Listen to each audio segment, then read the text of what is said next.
stories out. Kagigising ko lang po, kamo. Tira! Pawisin ang ilong ko. Hanggang taas. Ayun, may bunga pala sa taas. Ayo guys.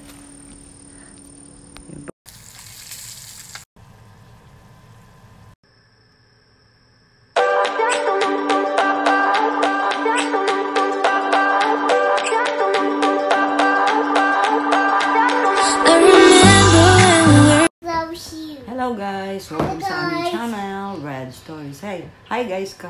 Hi guys, stories out. Kagigising ko lang po, kamo. Tira! Pawisin ang ilong ko. Ayan guys, today, i-check lang natin yung ating mga tanim. Siyempre, mag-harvest na rin tayo maya-maya. Ayan, hi guys ka again. Hi guys. Hi guys.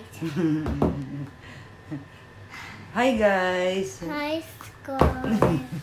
Sobrang init ngayon guys, is 31 degrees. Pero dapat malamig na eh. Ayan, kasi ang panahon talaga.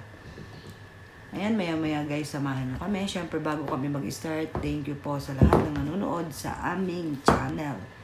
Ayan, thank you sa aking family, sa aking mga kaibigan. Thank you very much. Say thank you, baby. Thank you. Thank you. Bye-bye. Bye-bye, Guys, baby. just subscribe. Ayan. Please subscribe. So, thank you. Come on. Thank you. Say thank you. Just subscribe. You're the devil. Oh, dali na. I-ano mo yung channel mo.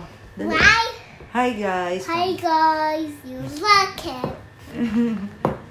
I'm sorry for you a kiss. Ayan guys, makakainin lang natin si Reyna at maya-maya. Punta na tayo sa ating mini garden.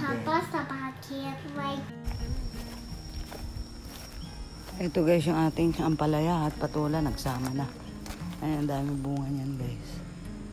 Ayan, hanggang sa baba meron yan. Hindi kasi nakikita. Ang dami na rin dahon guys. Kasi hindi na natin na umulan na ng umulan yung mga dahon. Nagkaano-ano na guys. Ayan yung mga patula pa oh. At yung patula natin natunaw dahil nga sa ulan. Ayan.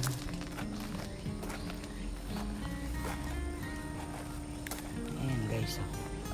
Tapos kanina tinanggal ko yung bulok dyan. Nasaan na? Dito lang yung kanina. May kumain na yata. Ayan. Umakyat hanggang taas. Ayun, may bunga pala sa taas. Ayo guys. Yung patula, isog lang natin. Ayun. May panggulay na tayo. Pero palakihin pa natin yun. Nasa puno na. 2.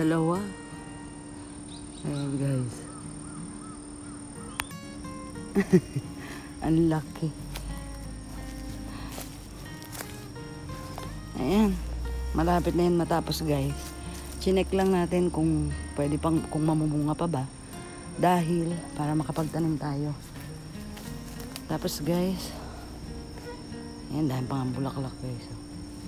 Dumami na ang lamok. Ayan yung ating. Ayan, ang dami.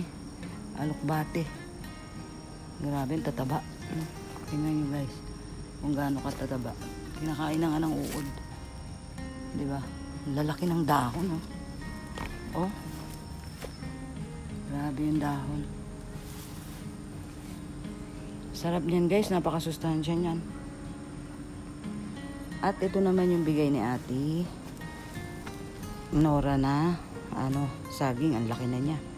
At guys, sa susunod gagawa ako ng content sa ating tanglad.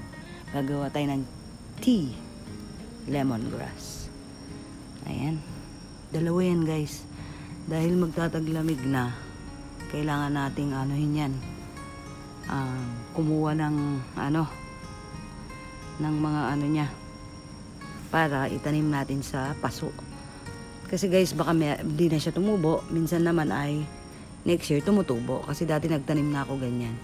Tumubo siya. Napakaganda sa katawan yan guys. Gawin yung tea.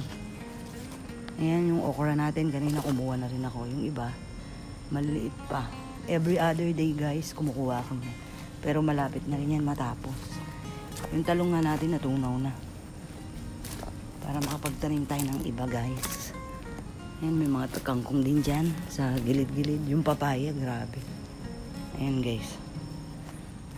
Ayan. Parang okra rin yung papaya eh. Ayan. Ito naman yung kangkong natin. Ayan. Pero patapos na rin yan. At yung bell pepper, ang dami kasing damo. Ayun, ang laki ng bell pepper. Wait lang guys, nagtatago. Ang daming lamok. Pasensya na at umalog. Ayan guys. Baka siguro bukas tayo mag-ano nito. Ng ating tanglad. Grabe ang labong, di ba guys? Galing. Tara na. At baka maubos ako sa kagat ng lamok. Mamaya maggagata ako guys. Siyempre, panoorin nyo hanggang uli ang ating video para malaman nyo kung ano ang ating igagata. Let's go. Guys, ayan yung nakuha natin guys. Ayan yung sili. Okra at saka yung dahon ng sili. Ayan. Mamaya na tayo gata. Magmimerienda muna kami ni Baby Reyna. Ayan. Grabe. Yung sili, ang dami guys. Marami pang maliliit.